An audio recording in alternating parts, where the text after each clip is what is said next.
IT বারের পক্ষ থেকে আমি মোহাম্মদ আব্দুল কাদের আপনাদের সবাইকে স্বাগত জানাচ্ছি আজকের বাংলা ভিডিও টিউটোরিয়াল পর্বে। গত পর্বে আমরা দেখলাম যে কিভাবে ওয়েব 2.0 সাবমিট করতে হয়। তো আজকের পর্বে আমরা প্রুফ সাবমিট করা শিখব। যে আমরা যে কাজটা করেছি গত পর্বে, এই যে একটা পোস্ট লিখে আমরা এখানে যে লিংকটা শেয়ার করেছি সেটার প্রুফটা কিভাবে সাবমিট করব সেটা জানবো। তো এর জন্য যথারীতি আমরা একটি এক্সেল শিট তৈরি করে নিচ্ছি এবং লিখে দিচ্ছি প্রুফ ফর কিসের জন্য এটা ওয়েব 2.0। এটাকে অনেকে ওয়েব 2.0 বলে, ওয়েব 2.0 বলে, যার যার উচ্চারণ প্রোনাউন্সিয়েশনের ব্যাপার। Web 2.0 submission, okay fine. এখন এটার জন্য আমাদের প্রথমে যেটা লিখতে হবে যে আমরা প্রথমে লিখতে পারি লিংক, যে আমরা কোথায় আমরা এটা করেছি, মানে আমাদের ওয়েব 2.0 সাবমিট করেছি অ্যাঙ্কর। আমরা কি অ্যাঙ্কর ইউজ করেছি এবং ইউআরএল, আমরা কোন ইউআরএল এর অ্যাঙ্কর করেছি, ঠিক আছে।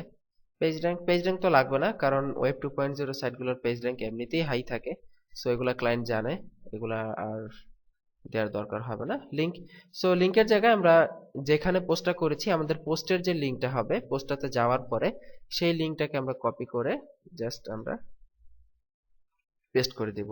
এরপরে অ্যাঙ্কর, আমরা এখানে কি অ্যাঙ্কর ইউজ করেছি দেখি, এই যে এটা, এই অ্যাঙ্করটা আমরা ইউজ করেছি যে no more about technology. So এই অ্যাঙ্করটাকে আমরা কপি করে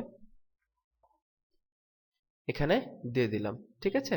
সো অ্যাঙ্করটাকে কপি করে আমরা এখানে দিয়ে দিচ্ছি এবং এরপরে ইউআরএল, আমরা এই যে অ্যাঙ্করটা ইউজ করলাম আমাদের মানে কোন সাইটে আমরা করলাম, আমরা একটা কাজ করি, এই লিংকটা সবার শেষে দেই, মানে এই লিংকটা, এটা হচ্ছে ওয়েব 2.0 সাইট নেম।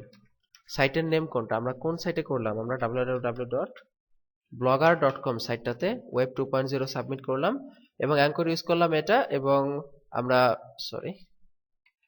এবং লিংক ইউজ করলাম এটা, ঠিক আছে। এটা হচ্ছে আমাদের ইউআরএল। আশা করি এইভাবে আপনি যতগুলা করবেন আর কি, মানে যতগুলা পোস্ট করবেন আপনার ওয়েব 2.0 সাবমিট করবেন, ততগুলাকে এইভাবে একটার পর একটা লিস্ট, একটা নিচে একটা, একটা নিচে একটা, এইভাবে লিস্ট করে করে আপনি 50টা 60টা যে কয়টা করেন এবং পোস্টের লিংক সহকারে দিয়ে দিয়ে করবেন। এই ক্ষেত্রে অনেকের প্রশ্ন থাকে যে আসলে একটা ব্লগে, বা আমরা যে ব্লগটা খুললাম, দেখুন ব্লগের অ্যাড্রেসটা কি ছিল, দেখুন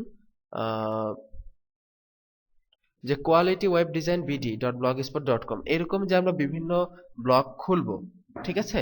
এই বিভিন্ন ব্লগ খোলার জন্য কি আমাদের একটা পোস্টে কি, মানে আমাদের একটা ব্লগে কি একটা ক্লায়েন্টেরই পোস্ট করব, এটা আপনি করতে পারেন। এটা আপনি ক্লায়েন্টকে জিজ্ঞেস করে নেবেন যে একটা ব্লগে কি একটাই পোস্ট করব নাকি একটা ব্লগে আমি বেশি পোস্ট করব, ক্লায়েন্টকে জিজ্ঞেস করে নেবেন, তখন ক্লায়েন্টে আপনাকে বলে দেবে। তবে জেনারেলি সাধারণত একটা ব্লগে একটা পোস্টই করতে বলে। তো এখন ক্লায়েন্টকে এটাও জিজ্ঞেস করে নেবেন যে ক্লায়েন্টের জন্য কি আলাদা ব্লগ তৈরি করে নেব নাকি আপনার তৈরি থাকা, আগে তৈরি করা কোনো ব্লগ থেকে আপনি পোস্ট করবেন। এগুলো সব ডিটেলস ক্লায়েন্টের সাথে আপনারা ডিটেলসে আলোচনা করে নেবেন। অবশ্যই ক্লায়েন্টকে প্রশ্ন করবেন এবং ক্লায়েন্টের কাছ থেকে যাবতীয় তথ্য জানার পরেই কাজটা শুরু করবেন, ঠিক আছে। তো এই হচ্ছে আর কি প্রুফ সাবমিশনের ব্যাপার। তো আশা করি বুঝতে পারলেন যে কিভাবে আমরা প্রুফটা সাবমিট করব। তো আজকের পর্ব এখানেই শেষ করছি। জটিল কোনো কিছু না, টোটাল ইজি, শুধু ক্লায়েন্টকে ফরম্যাটেড আকারে দেখাতে হবে। তো আগামী পর্বের আমন্ত্রণ রইল। আজকের পর্ব এখানে শেষ করে বিদায় নিলাম। ভালো থাকবেন সবাই, সুস্থ থাকবেন। আল্লাহ হাফিজ।